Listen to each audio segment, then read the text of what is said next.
Welcome. Hi, I'm Beth from Ink Art by Beth Cluth, and today we're going to be making bee blocks.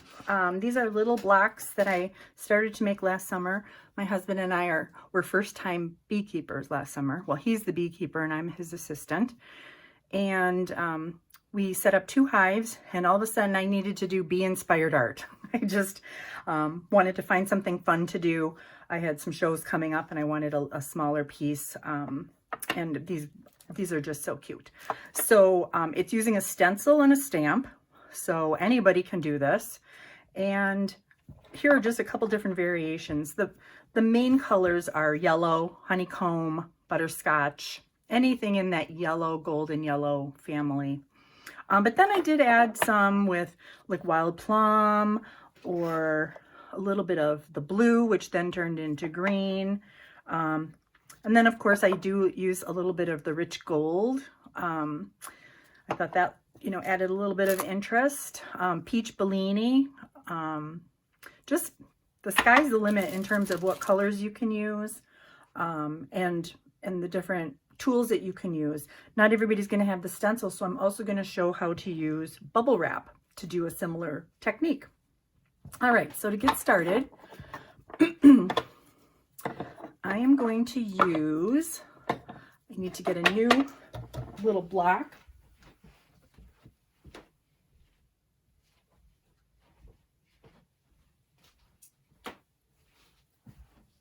The names of the products that I'm using and where I buy them will be in the on the supply list.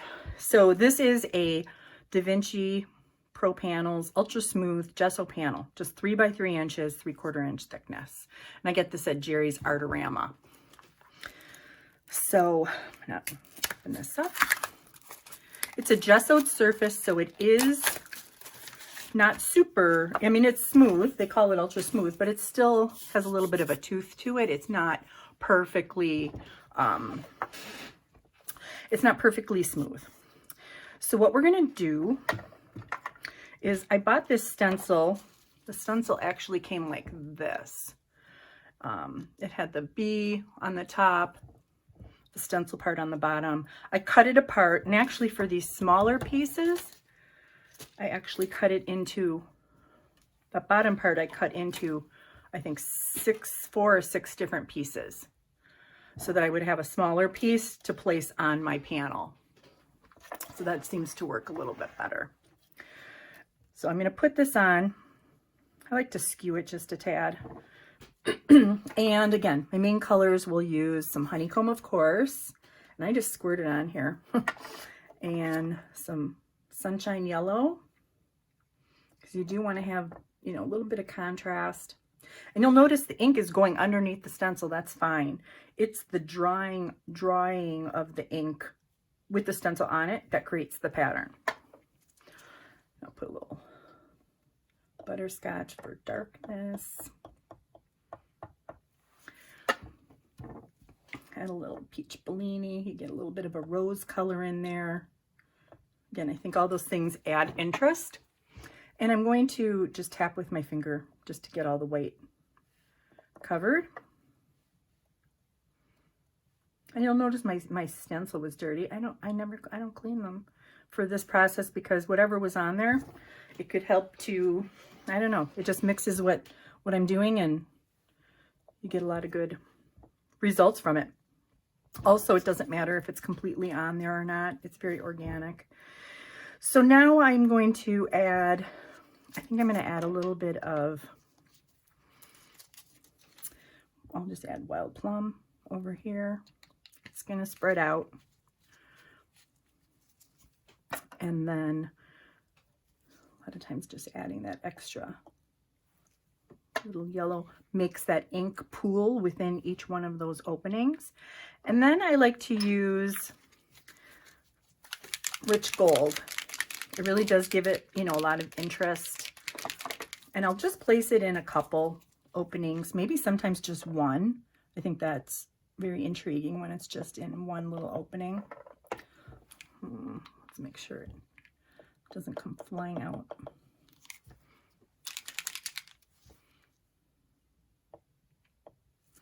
I'm gonna have to test this on some paper towel.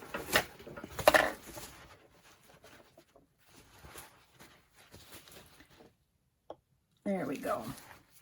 So that gold just fills in that one little section there. Or sometimes you can just do like 2 sections next to each other. So I feel like I have enough ink on there. It's pooled within the center of the openings. And now I'm going to dry it with a blow dryer. I do it on the cool setting. You don't want the stencil to fly off. On the very lowest setting. What? Okay, if that happened, I'm just going to replace this. Usually it sticks really nicely. I'm going to place this back. I'm just going to add my gold back into the pieces that I already had it in. Okay.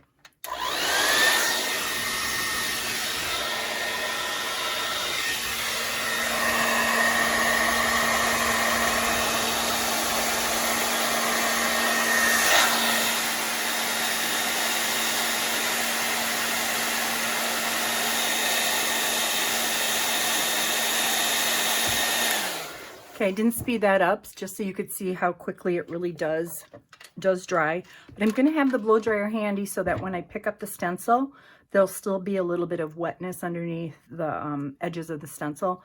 I'm going to blow dry it really quick so it doesn't spread out.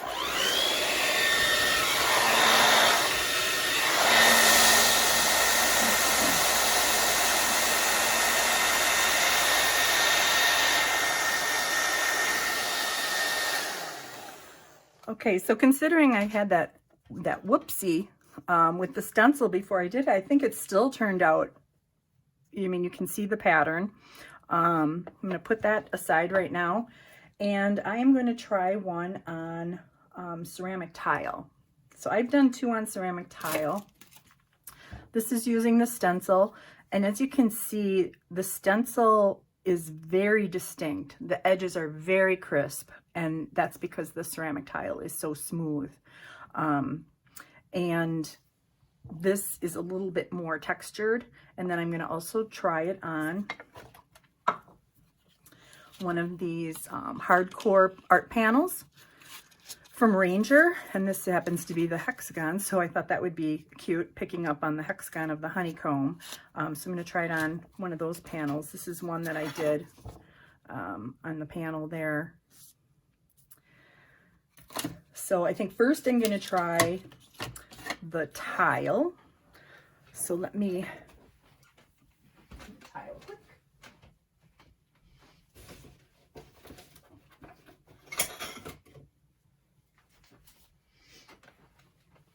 All right, so I have my tile. Now my tile is 4x4. These little B blocks are 3x3, so that works well. This doesn't work well. So I'm gonna have to go back and use the full stencil on this one. So I'm gonna just place it on there. I don't necessarily, again, I like to skew it a little bit. And I will put my ink on there. It's the surface tension of the ink against the stencil that keeps it stuck to the tile. Again, not necessarily being super neat. And I do also, you know, so that you don't have to use as much ink, you can just use your finger to fill in those spots.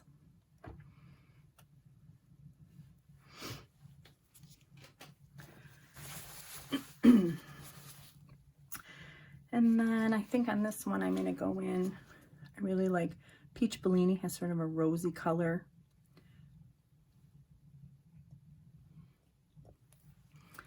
And also you can use a blue or a denim or a stream. I'll try stream.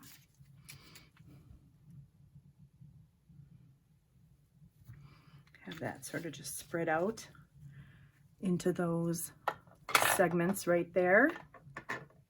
Get these out of the way. And then I'm going to go in, I'll just shake this up a little bit. I'm going to go in with the Rich Gold. And again, you could use brass or copper, or any of the mixatives or any of the metallic inks by Pinata.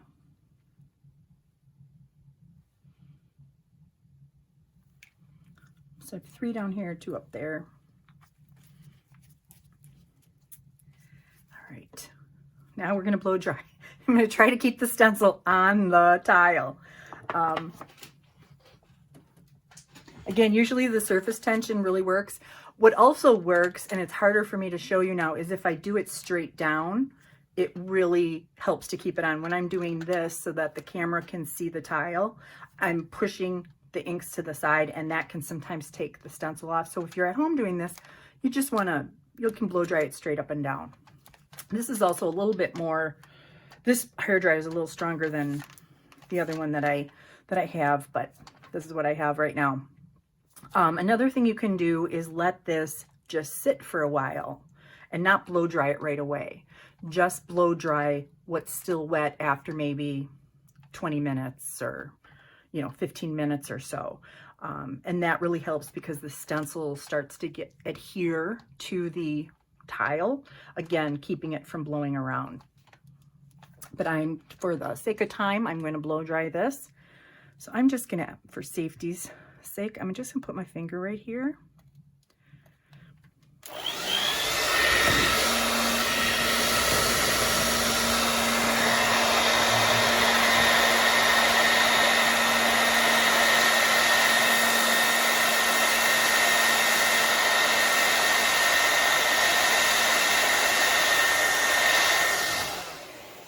Sorry about that. I ran the blow dryer right into the camera. All right, so the centers of the openings are pretty well dry. Again, it's still wet underneath. I'm going to lift it up and I'm going to blow dry immediately.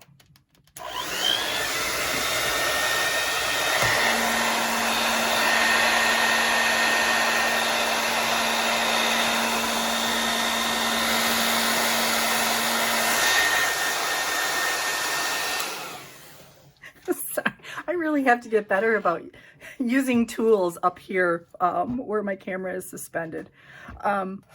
So there, I think that turned out really well. Very distinct lines for the honeycombs, again, because of that, the very smooth surface of the glazed ceramic tile. The only thing I can think of where these are more white and these are filled in is I use less ink on these. So again, the amount of ink you use, the colors of ink you use, how much you let it sit and dry before you blow dry it, all of those things are going to affect the how distinct the pattern is. All right, so that I'm going to put that up here to finish later. While we're on the tile, I'm going to show you how I do one on with the bubble wrap rather than the stencil, because maybe you just don't happen to have a honeycomb stencil sticking, around, but everybody probably has some bubble wrap. So the way that I'm going to do this, and maybe I'll do this on the vinyl piece. Put these all over. I have like too many bees. All right, put this over here. So I'm going to work on this panel right here. It's double-sided. I'll just do it on this side anyway. I'm going to use this panel here, and I'm going to use bubble wrap. So I have some bubble wrap that I used on a previous one. And what I'm going to do is just put the ink directly on the vinyl.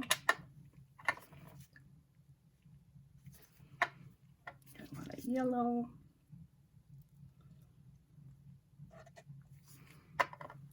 And again, I did a little peach Bellini in there. And I'll just stick a little bit of the gold on there. Okay, I'm going to put the bubble wrap with the bubbles down, obviously. I'm going to just push that down, smooth it around. And you can even see right through sort of how that is going to look with the darker centers. They're round instead of hexagon, but it still gives the impression of a honeycomb. So it doesn't have to be perfectly. I've also seen stencils that are barbed wire, and they are also or chicken wire. And those could be used in a pinch as well, because it's a similar shape. So this is one that I did before using the bubble wrap. On this side, I don't know, I think it didn't adhere very well when I was blow drying, and so it all smoothed around. And the other thing is you really can't get the gold into the spaces like you can on here when you use a stencil. But again, it's just, you want to have it represents a honeycomb. It's not an actual photo of a honeycomb. So I'm going to try to blow dry this. This is hard because there are no openings in the top to dry it. I think if I would leave this to dry overnight by itself, it would be a really interesting texture. But for the sake of time today, I'm going to try to blow dry it.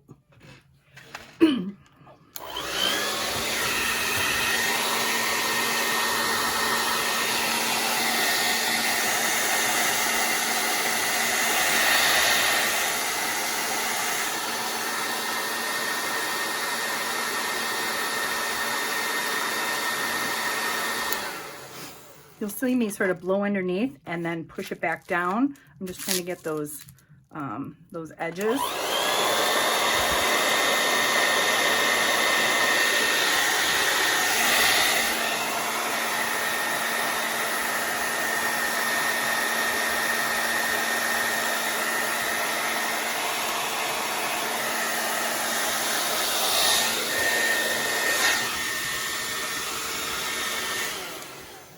You got a little preview there. I don't know.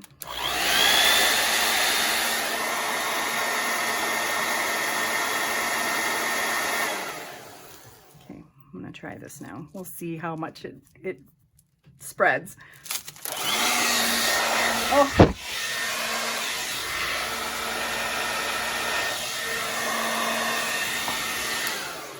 Well, it was almost too wet underneath. I really should have let it just sit for a little bit. So what I'm going to do is I'm going to put this back on here and just, because it's still wet. And I'm just going to let that sit overnight and see what happens. And I'll post a picture to let you know how it turned out. But I think that definitely will work, just leaving it overnight. And if you had a lot of these panels, or had a lot of bubble wrap, you could do like 10 of them at one time and just let them sit overnight, then go back and finish them. So speaking of finishing them, oops, put this over to the side. For our little bee block, I have 3 different stamps that I use. I purchased these on Etsy. So all you have to do is go to Etsy and search bee stamp. And most of these will come up. This is considered a small bee from one person, and this is a large bee stamp. This is a new one I bought, and it's more of like a flying bee. But I like to use them in combination with each other. So on some of these bee blocks, let me get one that has multiples. You know, maybe there's just one. Here's one large and 3 small. You can just do all small, just 1 large. Really up to you. So I'm going to take an acid-free pigment ink pad. I'm going to take this, and I think I'm just going to put stamp right. And there you go. You could take a Posca pen if you wanted to fill that in a little bit more. You could make it look almost like a complete silhouette. Because this is a little more porous than the tile, on tile, the stamp actually comes out crisper and darker. So again, it does It does really depend on the surface you're working on. And you could do this on Yupo paper as well. I'm thinking of doing a larger Yupo piece with the honeycomb, but then also utilizing the bee portion of the stencil that came with it as an overlay, and maybe use ink lift or lift ink and some paints or other inks to finish it off. So that's another thing that I'm working on. So this is on the little gesso panel, and how I like to finish these, you could paint it with a black magic marker or a paint pen. I like to take an applicator tool with felt, and I will just put some of the rich gold, and if you were using copper as the metallic in your design, you could use copper then on the outside, or brass, or any of those. And I just spread it along the edge. And in certain light, it's very gold, and in other light, it looks just like a natural panel edge. And if there's ink, it picks it right up and it just covers it really, really well. So that's a nice way to finish them off. And you can do that on the tiles. You can do that on the other pieces. So for this one, this is the one I did with bubble wrap. I'm going to finish this off with a flying bee.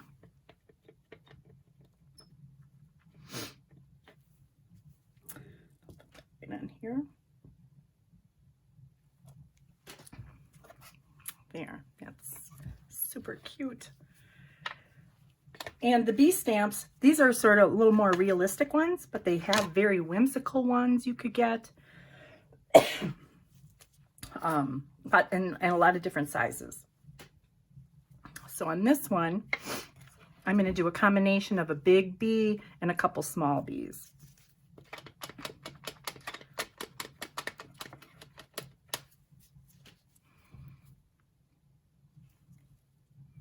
Again, on this glazed ceramic tile, these stamps are really bold. There we go. And then I'll use my little baby bee.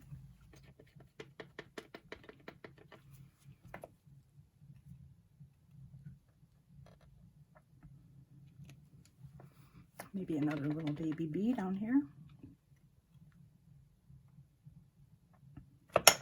Whoops. So there we have so many different options. So I hope you enjoyed the tutorial. You learned something new about doing stencils on the different surfaces and using, you know, a variety of colors as accents. I hope you experiment, and please post pictures of what you do. And most of all, just have fun. Thank you.